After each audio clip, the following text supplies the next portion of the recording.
கள்ளக்குறிச்சி கள்ளசாராய வழக்கை சிபிஐக்கு மாற்றியதை எதிர்த்து தமிழக அரசு உச்சநீதிமன்றத்தில் மேல்முறையீடு செய்துள்ளது. மேல்முறையீட்டில் கள்ளசாராய வழக்கை சிபிஐ வசம் ஒப்படைத்தால் அதன் விசாரணை முடிய காலதாமதமாகும். எனவே தமிழக காவல்துறையை விசாரணையை தொடர்ந்து நடத்த அனுமதிக்க வேண்டும் என்று வலியுறுத்தப்பட்டுள்ளது. எல்லை தாண்டி மீன் பிடித்ததாக கூறி ராமேஸ்வரம் மீனவர்கள் 14 பேரை 2 படகுகளுடன் இலங்கை கடற்படை சிறைப்பிடித்து உள்ளது. கடுமையாக தாக்கி வலைகள், ஜிபிஎஸ் கருவிகளை இலங்கை கடற்படையினர் சேதப்படுத்தியதாகவும், படகுகளை மோத வைத்து சேதம் ஏற்படுத்தியதாகவும் கரை திரும்பிய மீனவர்கள் தெரிவித்துள்ளனர்.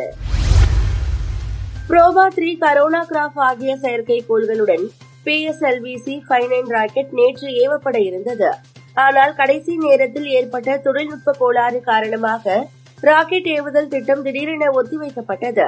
இதையடுத்து தொழில்நுட்ப கோளாறு சரி செய்யப்பட்டு PSLV-C 59 ராக்கெட் இன்று மாலை 4:06 மணிக்கு விண்ணில் ஏவப்படும் என்று இஸ்ரோ அறிவித்துள்ளது.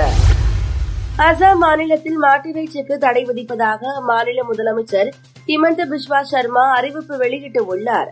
இந்த தடையை மீறுபவர்களுக்கு 3 முதல் 8 ஆண்டுகள் வரை சிறை தண்டனையும் 3 முதல் 5 லட்சம் வரை அபராதமும் விதிக்கப்படும் என்று தெரிவிக்கப்பட்டுள்ளது.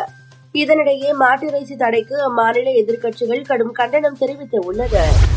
ஹைதராபாத்தில் புஷ்பா 2 படத்தின் சிறப்பு காட்சியின் போது கூட்ட நெரிசலில் சிக்கி ரேவதி என்ற பெண் உயிரிழந்தார். மேலும் மயக்கமடைந்த ரேவதியின் மகன் சிகிச்சைக்காக மருத்துவமனையில் அனுமதிக்கப்பட்டுள்ளார். பிரான்ஸ் பிரதமர் பார்னியர் மீது பாராளுமன்றத்தில் நம்பிக்கையில்லா தீர்மானம் கொண்டுவரப்பட்டது.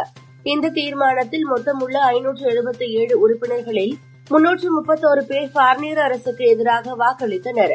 நம்பிக்கையில்லா தீர்மானம் வெற்றி பெற்றதால் பிரான்ஸ் அரசு கவிழ்ந்தது. 10வது ஜூனியர் ஆசிய கோப்பை ஹாக்கி இறுதிப் போட்டியில் இந்தியா, பாகிஸ்தான் அணிகள் மோதின. இப்போட்டியில் 5-3 என்ற கோல் கணக்கில் பாகிஸ்தானை வீழ்த்தி இந்தியா 5வது முறையாக ஜூனியர் ஆசிய கோப்பையை கைப்பற்றியது. இந்திய கிரிக்கெட் அணியின் முன்னாள் வீரர் சச்சின் டெண்டுல்கரின் அறக்கட்டளை இயக்குநராக அவரது மகள் சாரா டெண்டுல்கர் நியமிக்கப்பட்டுள்ளார். விளையாட்டு, சுகாதாரம், கல்வி ஆகியவற்றின் மூலம் இந்தியாவை மேம்படுத்தும் பயணத்தை எனது மகள் தொடங்குகிறார் என்று சமூக வலைதளத்தில் சச்சின் டெண்டுல்கர் பதிவிட்டுள்ளார்.